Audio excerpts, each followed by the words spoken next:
I went to the bathroom and I was reading the traditions in my head to see how much time I had. Thanks for the invite. I'm Matt, and I'm an alcoholic. Yeah, before I qualify myself, I think I just want to try to convey how grateful I am to be up here. As you hear my story, my experience, it's a miracle that I'm able to stand, that I'm alive today, and to be up here is even more of a miracle. I certainly did everything I could to take my life away well before this day. So, I'm super grateful to be here and grateful that all of you are here. So I will qualify myself. I have a sponsor. That's the first thing. That's important to me. I have a home group like Blake mentioned earlier. It is this group, Primary Purpose Group.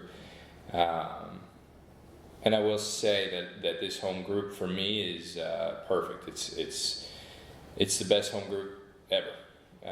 It's been essential in my recovery.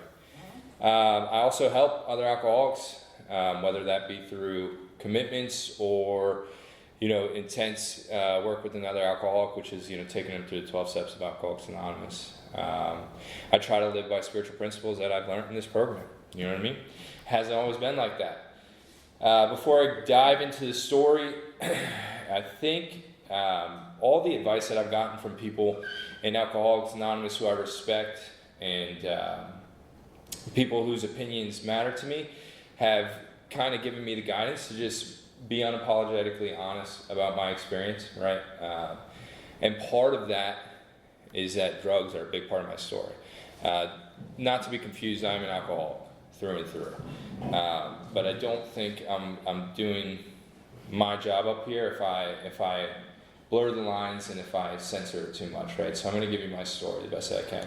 And I will do my utmost not to swear, which is important, but it will be a challenge nonetheless.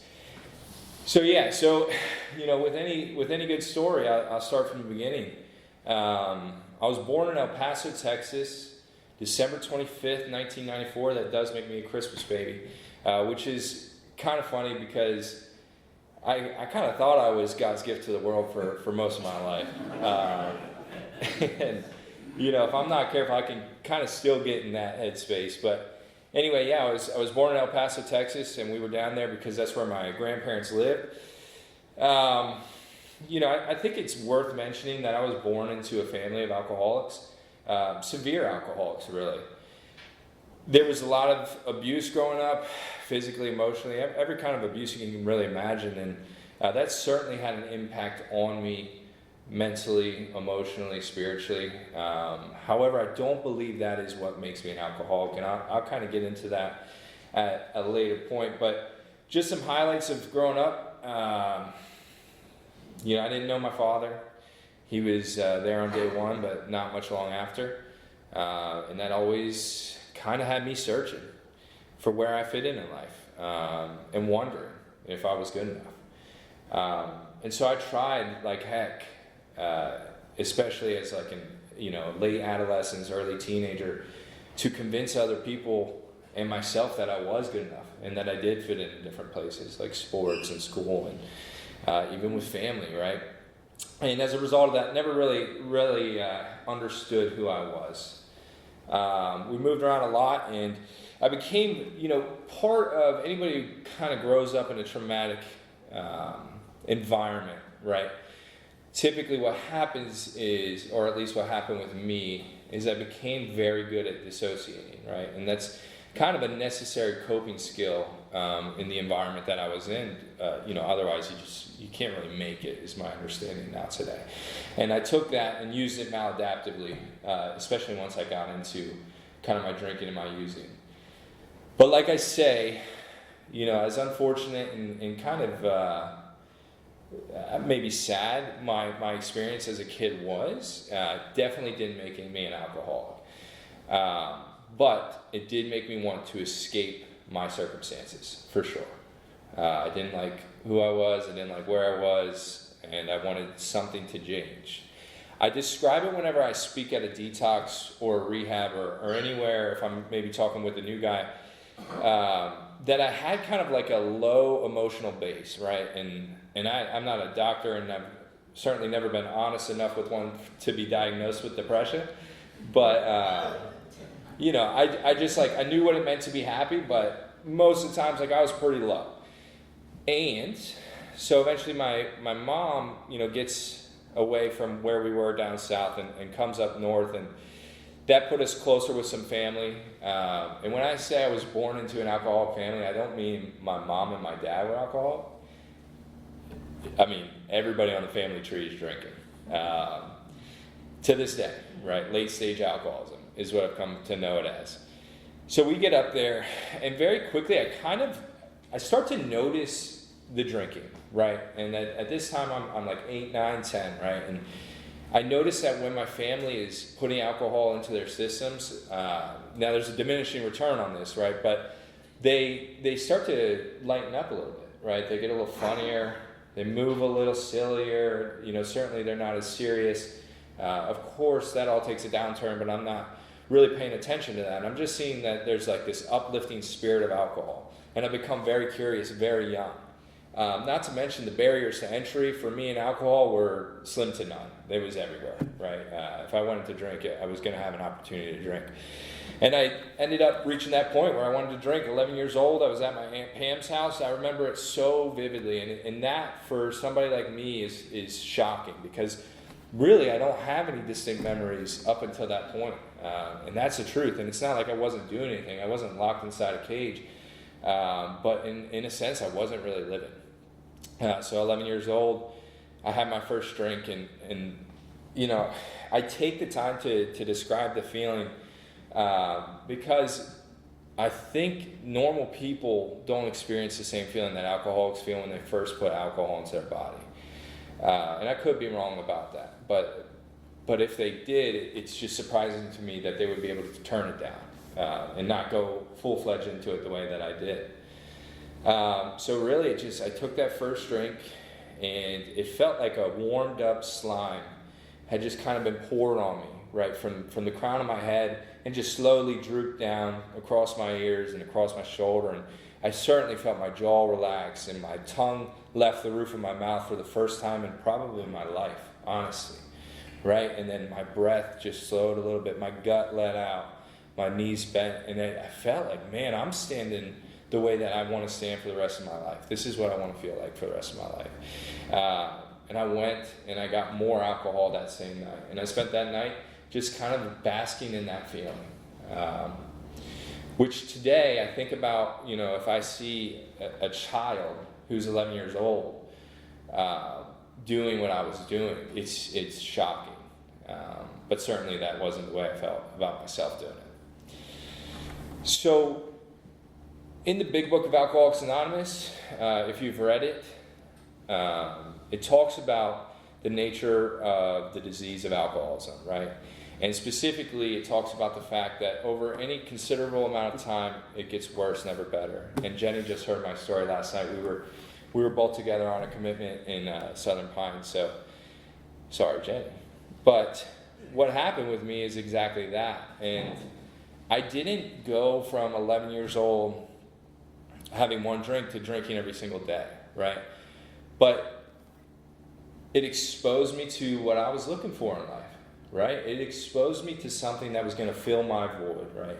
And so I qualified myself as an alcoholic, but probably the biggest part of that for me, especially at this time when I had my first drink, was I had a spirituality, like a fierce spirituality, right? I didn't fit in this world, and I certainly didn't think I belonged, right? And to me, I had all the evidence in the world to prove that. So like I say, it's not practical for an 11-year-old to be drinking every day, and I still had some kind of understanding of what the world expected of me, and that meant something. So I went on with life kind of normally until I, got to the ripe age of 13.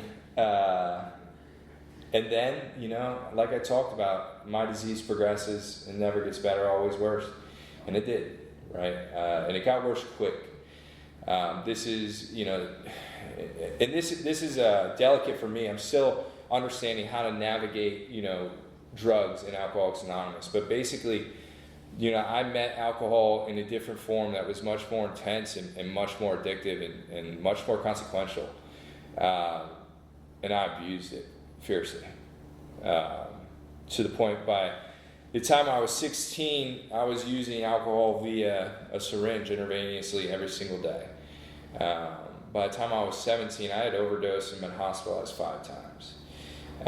And I was in my first rehab at 17 years old, and I was in my first jail cell at 18 years old. And I don't mean to kind of rush through that period, but what ends up happening is I just tell you how often and how much I was using it, and that's not worth getting into. What is worth mentioning is that there were consequences that were presented to me every step of the way, right? I knew if I kept using, I would be kicked out of my house and homeless. I knew if I kept drinking and using, that I would overdose. I knew that if I kept drinking and using, I would go to rehab, I would go to jail, etc. Those consequences did not suffice when it came to stopping me from doing that. Okay, and it's not like I didn't know, right? That's not an excuse that I had. At this point, I didn't really want to. I didn't necessarily care. So when I go to that first rehab, I don't learn anything. I go in and they're talking about alcoholism and they're talking about addiction, and that's good and well, but I'm pretty sure I got a good handle on this thing. Thank you for the Suboxone. Thank you for the withdrawal. I'll take it from here. It was kind of my attitude, especially when it came to alcohol. How bad can alcohol be? My whole family drinks. You know what I'm saying? Like, they're all, they're not great by any means, but they're working and they're not in jail. So how bad can alcohol be? I thought that the whole way through that first treatment center. Before I was out of the parking lot of that treatment center, I was drinking a beer in my friend's car who picked me up. And that, to me, was perfect evidence that I was not, in fact, an alcohol. So, just like I said, and this is key for me, man, the disease progressed. From there on, it got worse and worse, and ended right back in a jail cell. I don't even think I made it a year, right, from that first drink in the parking lot until I was back in a jail cell. And this time, it was a heavier consequence, right?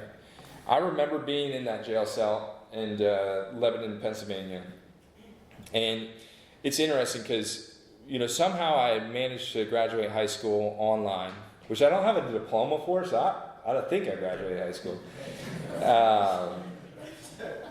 So I think I graduated high school, and then I actually do get into college. But this is also interesting. They never asked for the diploma, so I'm not sure. I guess they reached out to my school for school records, but at any rate, I get into this college, man, and I'm going to college, and my family's like clapping, like they're proud of me. I mean, my life is a mess now more than ever. I mean, I'm drinking every single night, right? To a whole new level. Like, blackout isn't even, it's like suicidal drinking is kind of what it was, really. So I get ripped from that dorm room, not literally, but symbolically ripped from that dorm room and thrown into a jail cell where I'm on the concrete of Lebanon County Jail, just withdrawn, going through alcohol withdrawals. And I end up getting enough separation in that jail, and they put me into rehab, and I really start to get my first real sobriety. I end up in AA for the first time, and some really good seeds are planted. I get my first home group, which is Young People in Alcoholics Anonymous. They still meet in Lemoyne, Pennsylvania, and man, that meeting saved my life at the time. And when I say that meeting, I say that intentionally because I wasn't doing the same things that I'm doing today, right? I was going to meetings, and I was living in a recovery house, and the people around me were going to meetings. And I had a support of people who were going to meetings and doing AA. For better or for worse, that was kind of good enough at that point. I'm not even 21. My life got better. On the scale of how good things can get, when you're in jail, it's not that hard to get better.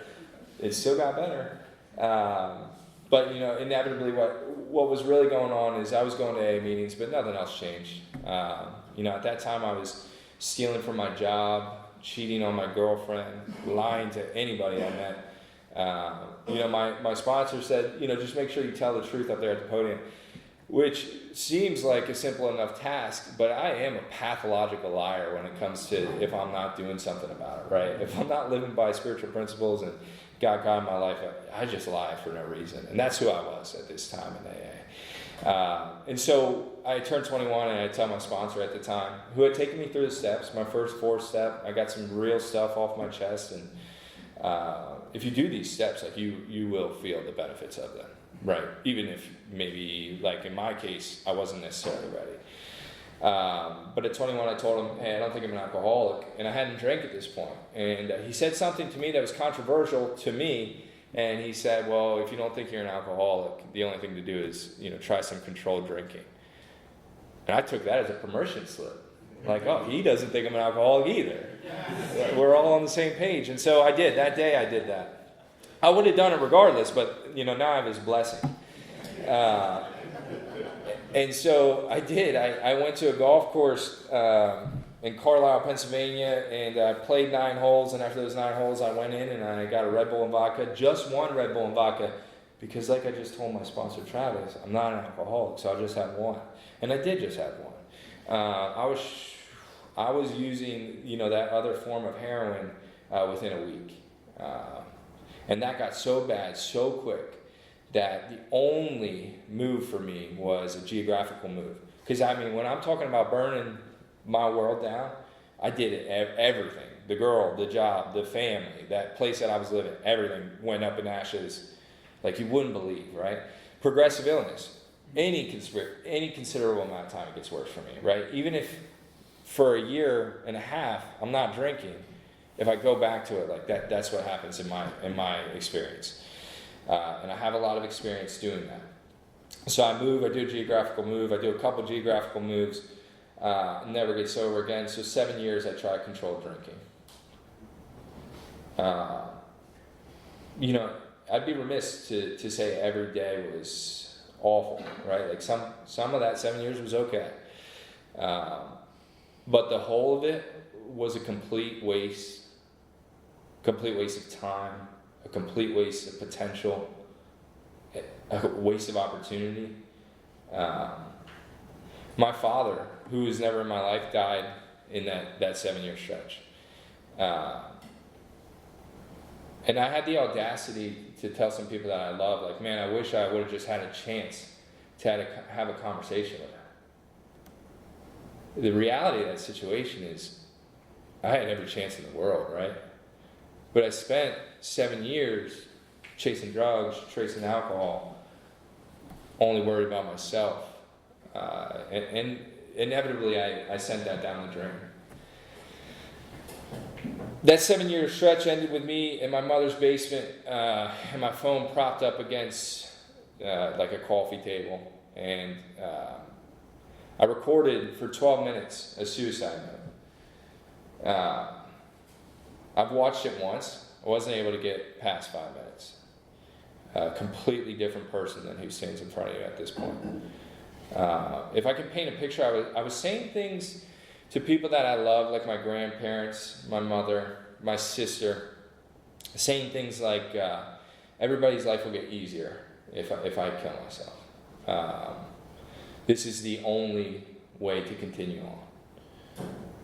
So really just the most selfish things you can imagine.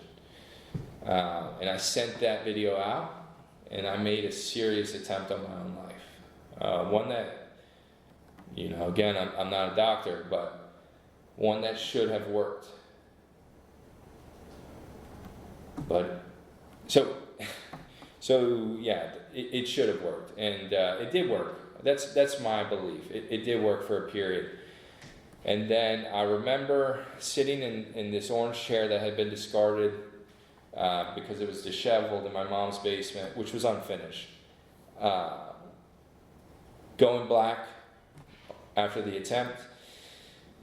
And then my eyes opened and felt like somebody grabbed me here on the scruff of my neck by my shirt and pulled me up. I could feel the pressure on my back and the force pulling me up to the sky, and then I just fell straight down.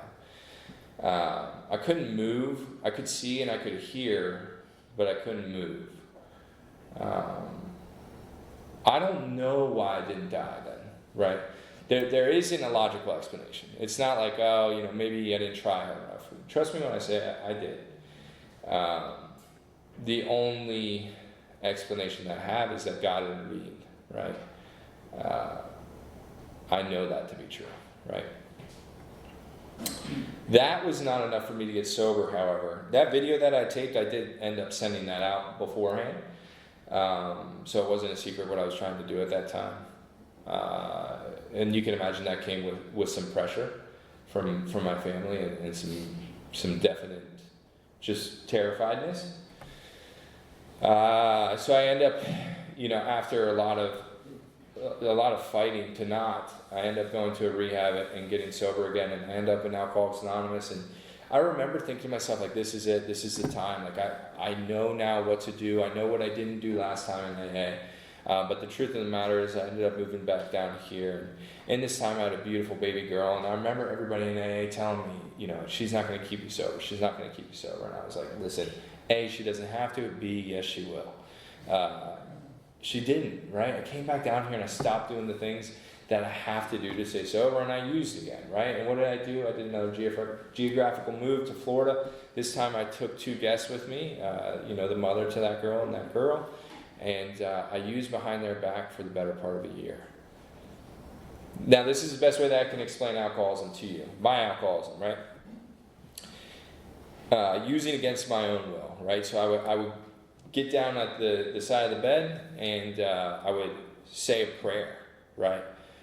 God, help me to be honest. Help me to stop using, right? Help me to make a plan, devise a plan so that I can stop using. And then I would wake up in the morning, 2, 3 o'clock, would not be, right, would not feel good. And I would go right back to drinking and hiding it from the people that I love. And all the while, I have an infant who needs her father. And during the most crucial times in her development, I'm more worried about getting mine. And there were times where I left the house to go get mine. There were times where I didn't come home to go get mine. There were times where I was an awful person just so we could get in a fight so that I could leave the house to go get mine. These are the ways that I find to get alcohol, right? This is me as an alcoholic. Eventually I get caught, I go back to a detox, and this is, so my whole job up here, right, as I understand it, is to tell you what I was like, what happened, and what I'm like now. So this is kind of what happened, right? So I end up in this detox up in New Jersey.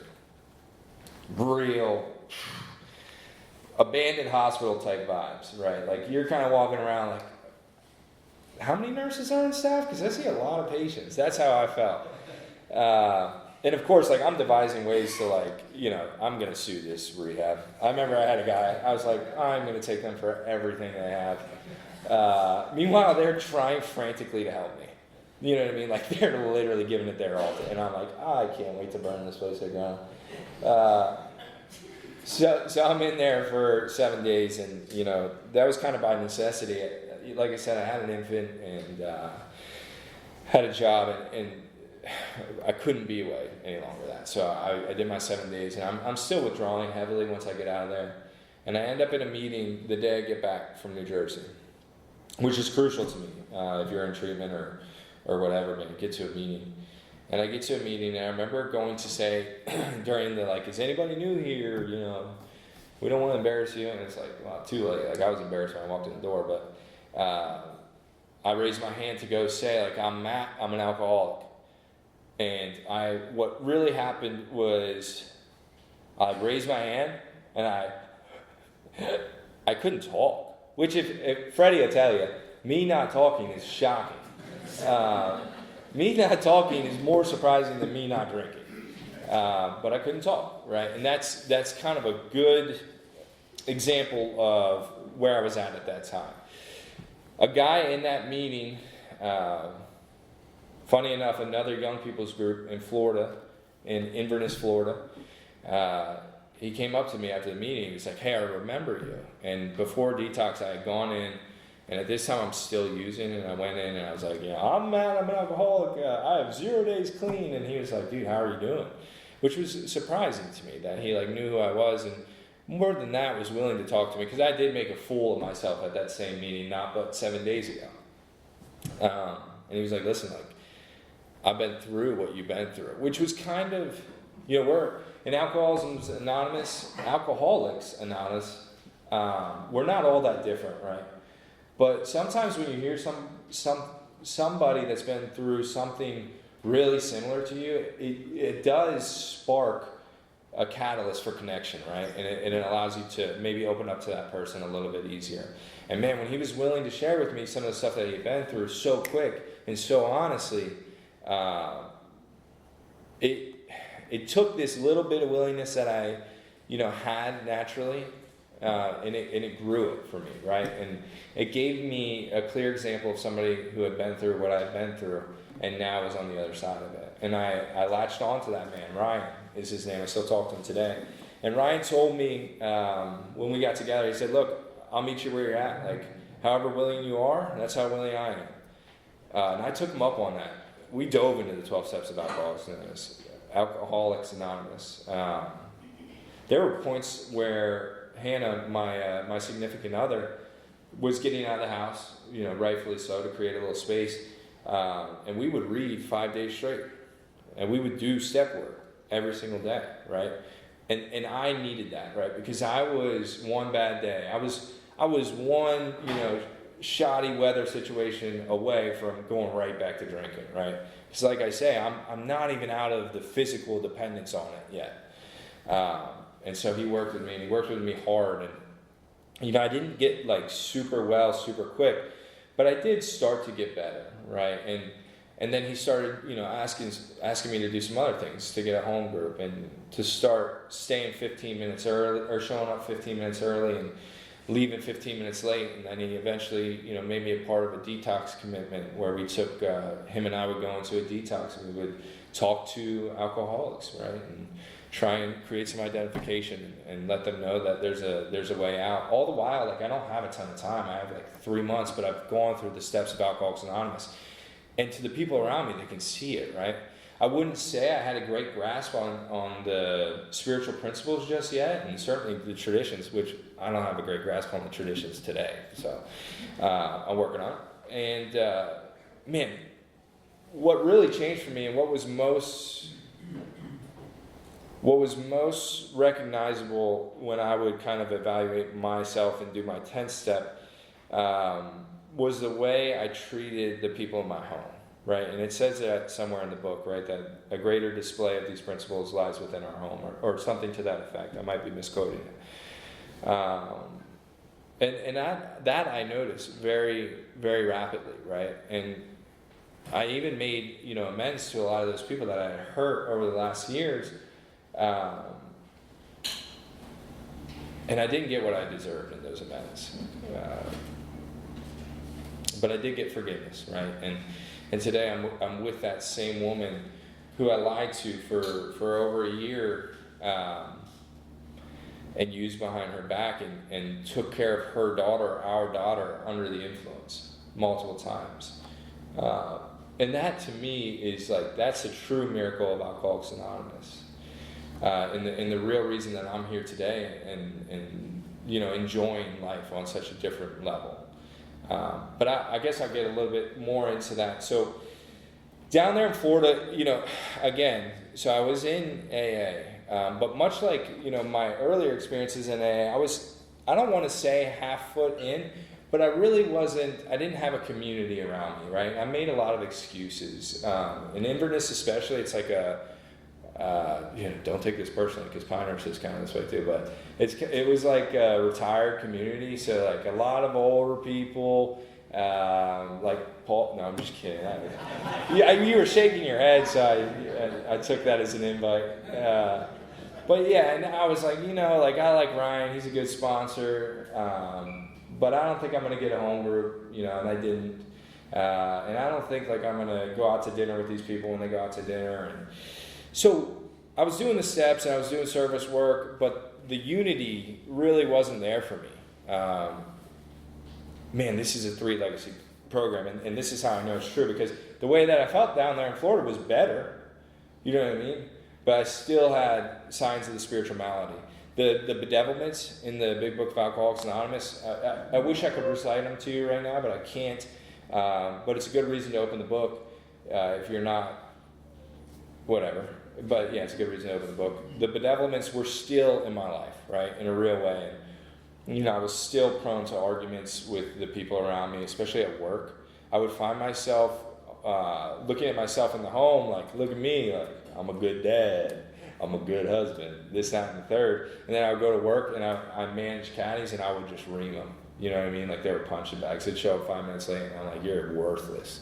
You're a piece of... Or here's actually a really sad part of the way that I was living at this time.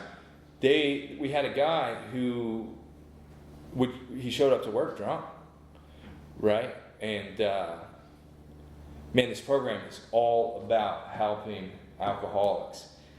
I didn't have anything for that guy, except for anger, except for disappointment, chastising. You know what I mean? Like, what are you doing? How dare you show up here under the influence of alcohol? Fired him. And I regret that. And I owe him an amends, right? But I'll kind of circle back to that. Because eventually we make it back to North Carolina.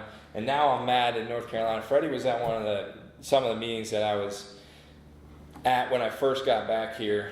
And I was just kind of mad at AA at this point.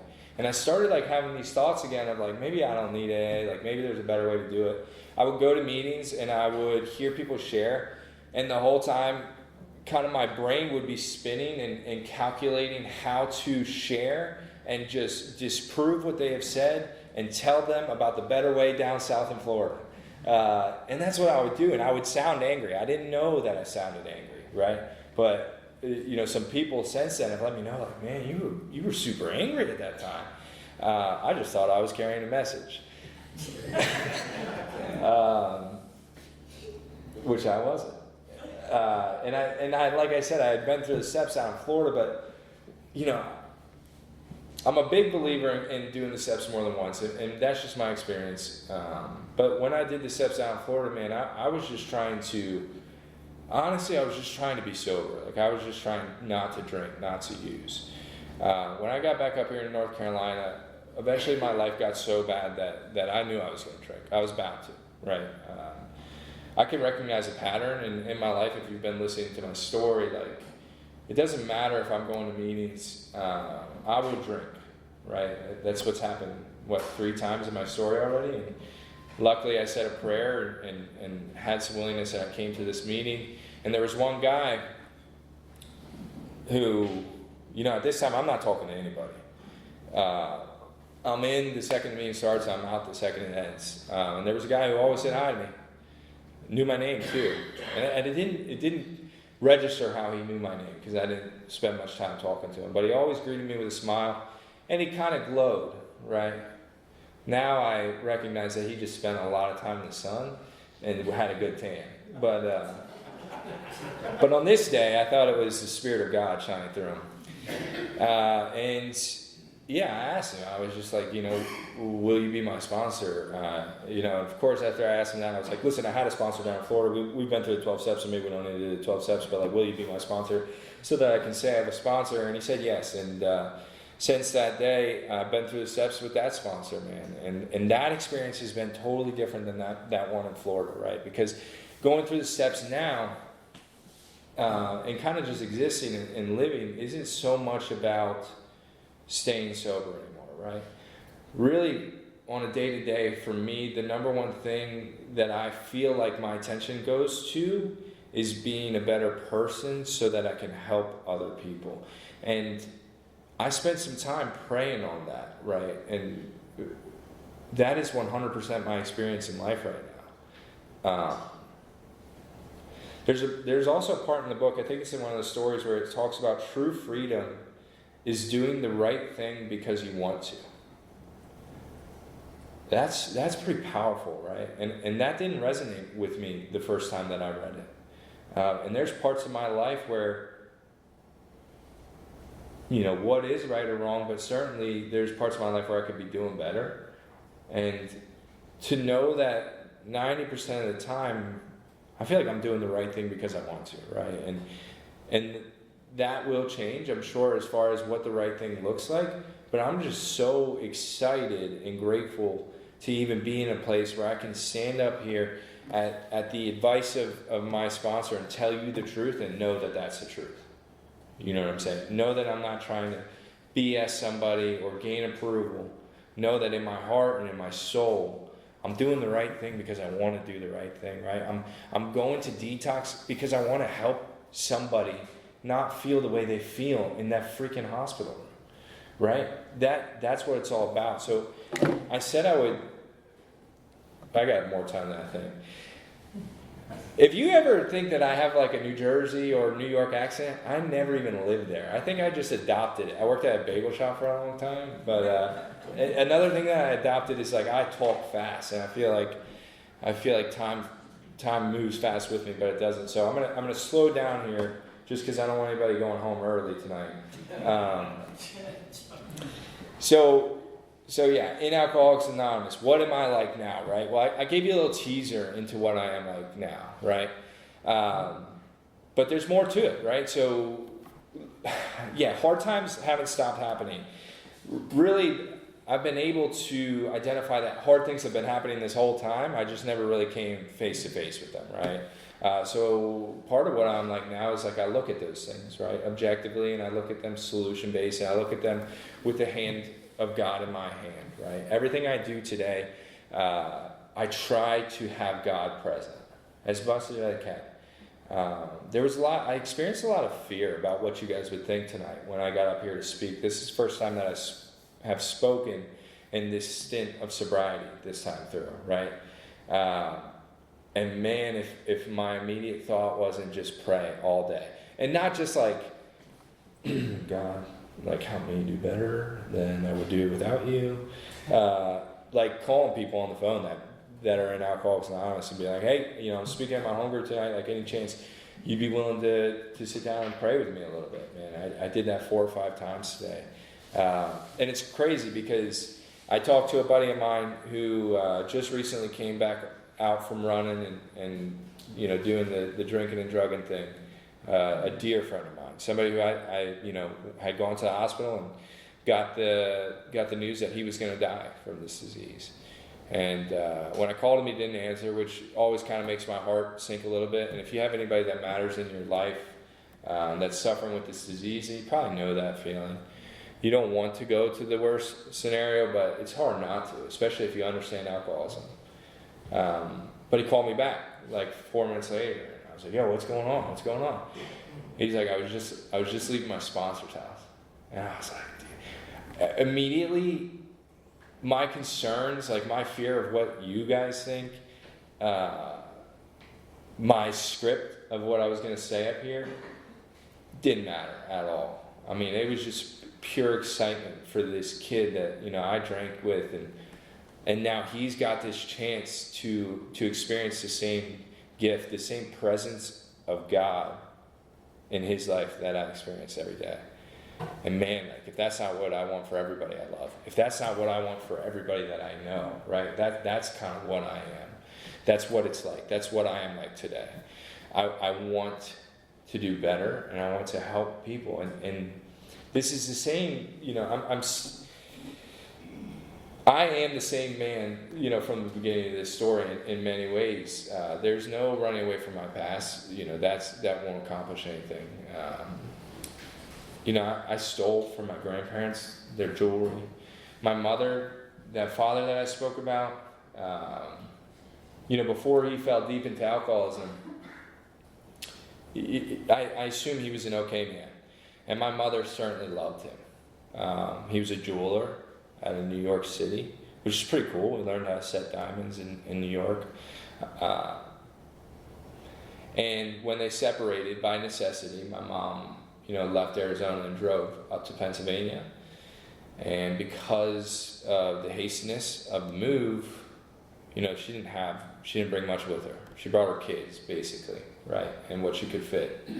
But part of what she brought with her was some jewelry that he had made for her, and some scrap silver and some scrap gold, stuff that to her was probably really, really sentimental. Reminded her of a time when she was in love with a man who was in love with her. And I took that and I took it to a pawn shop like it was nothing. And I've had to make amends for that. those things are gone, right? So I sit up here and I tell you of what I'm like now. It could not be more different from what I was like then. And that is through Alcoholics Anonymous. And not just one part of Alcoholics Anonymous as a whole. And I didn't want to do everything. I didn't want to get a home group. I didn't want to get another sponsor when I came up to North Carolina. Certainly didn't want to go through the steps again. The fifth step, I don't want to do that twice. But the way I understand it, I had to, right? If I wanted to experience true freedom. And today, I don't know how I could get any freer. I certainly hope that I do, right? And I believe that I do, but I really can't picture it. And that's a miracle.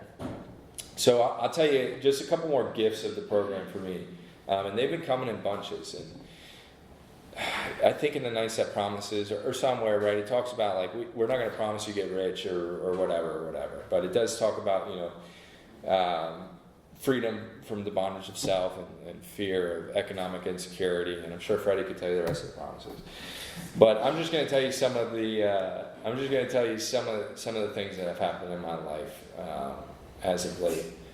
So we had this ball and chain, my significant other and I, where has anybody been to school? Never mind, don't answer that. Listen, she had been to school, and man, if you take loans out from a private lender, it's hard to move. Right, it's hard to save up money. It's hard to buy a house. It's hard to do anything, and for no reason that I can put my hand on, other than God, those completely vanished from our life. Right, and man, that I still haven't even come to terms with what a blessing that is. Right now, and it's not about what it does for me. It's about, in my heart, what it does for my daughter. We all of a sudden have the ability to save money for my daughter and maybe put her in a position where she doesn't even have to think about loans for school. All because somebody who, interestingly enough, is in the program of Alcoholics Anonymous, did the unthinkable. In the way of charity, the absolute unthinkable.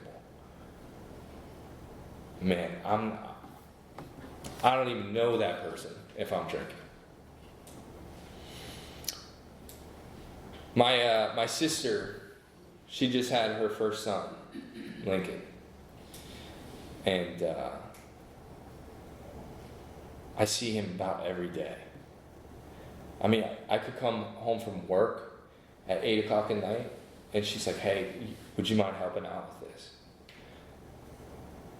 That is that for me is even bigger than the last one I told you. To be somebody that she trusts enough to go over there while she is in another room in another part of the house, and she knows Matt's down there. He's got it. He's gonna be fine.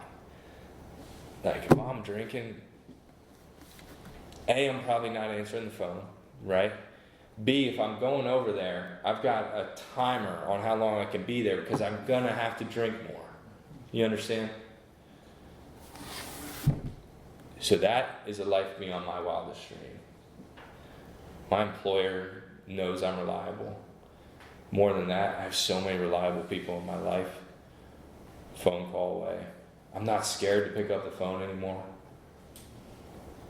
Remember that alcoholic caddy who came to work and I fired him? 2 days ago, I had a caddy come to me, and he was actually at our commitment, which was unbeknownst to me. He was on the Zoom. So he texted me last night and he said, "Listen, man, I was in that meeting. I turned my camera off because I didn't want you to see me. But I really identified with your story, and I've been through a lot of the same things. I've never done AA, and I'm scared to be sober. But would you help me? Would you be my sponsor?" And I feel like, in a way, I get to kind of redeem myself for the way that I treated that caddy who came to me initially, who I had nothing for. And man, that's the kind of stuff that God does for me in my life right now, so long as I'm kind of willing to put my best foot forward and do the work.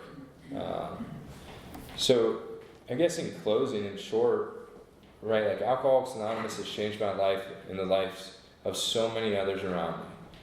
I didn't believe that it worked, and I didn't believe the people in Alcoholics Anonymous the first couple times that I went through it. If you've been through AA and you've relapsed, maybe you feel like it doesn't or it won't work for you. What I've learned is once I took the program for everything that it was and took it seriously and did everything that it was, I've gained more than I could ever imagine, right? Not in a materialistic way, in a spiritual way, in an altruistic way. Just my life is completely different. I exist differently. And I probably didn't speak enough about my relationship with my higher power, and that's just because I don't know that I ever could speak enough about that. But to have, there was a point today, and maybe this is a good way to wrap it up. There was a point today where I got off at work at 5. You want to hear about gifts of sobriety? I didn't have any dress shirts that fit, so I had to go to Target, because that's just the way she goes when you get sober. But so I get off at 5. I've got to go to Target, and then I've got to get to Chapman's by 6. But I've also got to go home because I don't have my nice shoes, and Blake told me I had to wear my Sunday best. So anyway, I don't have a ton of time, and I'm calling people kind of frantically because I told you, like, I need more prayer. Like, I'm feeling scared, right? And I rely upon God. But it's nice to pray with other people, and I just like to talk to other people in Alcoholics Anonymous today. Nobody's answering the phone. I'm like, come on, man. I don't have much time between Pinehurst and Target. So after, I won't name drop who didn't pick up the phone, even though I want to. But after a couple of people didn't pick up the phone, man, I turned the music down, and I spent that time with God. And I was just like, listen, God, please shine your light through me tonight. Help me help somebody else. Take me out of the equation, right? And like that power is there all the time for me. Right? Like it alleviates the pressure. It lets me know, like, hey, if you got a problem with what I've said today, like, I did my best to give you a message that God, is trying to give you through me, right? And that's all I can do. And every day, that's all I can do, right? I'm so grateful for this opportunity. I love this meeting. I love this home group. I love the people in here. If you're newer to AA or you've been to AA and you're back, there's going to be an opportunity for you tonight to raise your hand, to get a white chip, whatever, to talk to some alcoholics. I encourage you to do so because this is not exclusive. It doesn't only exist for certain people, right? I had some guys up north that would always say, AA is not for people who want it. It's certainly not for people who need it, right? If that was true, that would be great, but it's not. It's just for people who do it, right? And that's been my experience. Thanks for letting me speak.